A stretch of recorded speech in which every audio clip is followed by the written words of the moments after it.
அதிமுக தலைவர்கள் குறித்து தகுதியற்ற முறையில் பேசும் தமிழக பாஜக தலைவர் அண்ணாமலை உண்மையிலேயே படித்து ஐபிஎஸ் பாஸ் செய்தாரா அல்லது பிட் அடித்து பாஸ் செய்தாரா என முன்னாள் அமைச்சர் செல்லூர் ராஜு சரமாரியாக கேள்வி எழுப்பியுள்ளார்.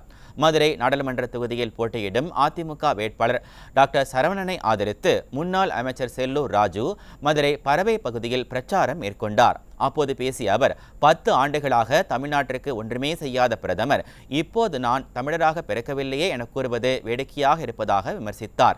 மேலும் அதிமுக தலைவர்கள் குறித்து தகுதியற்ற முறையில் பேசும் தமிழக பாஜக தலைவர் அண்ணாமலை உண்மையிலேயே படித்து ஐபிஎஸ் பாஸ் செய்தாரா அல்லது பிட் அடித்து பாஸ் செய்தாரா என முன்னாள் அமைச்சர் செல்லூர் ராஜு சரமாரியாக கேள்வி எழுப்பினார்.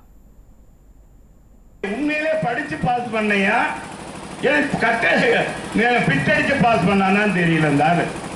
என்ன பேசுறேன்னே தெரியல. எதை பற்றி எப்படி பேசுனதில்ல. ஆனால் எடப்பாடியாரை பற்றி பேசுறான். அவரை நாடாளுமன்ற உறுப்பினராக, சட்டமன்ற உறுப்பினராக, எத்தனை சேர்மனாக இருந்தவர், எத்தனை பேர். நீ ஒரு பதவியில கவுன்சிலர் பதவி கூட நின்று ஜெயிச்சதில்லை.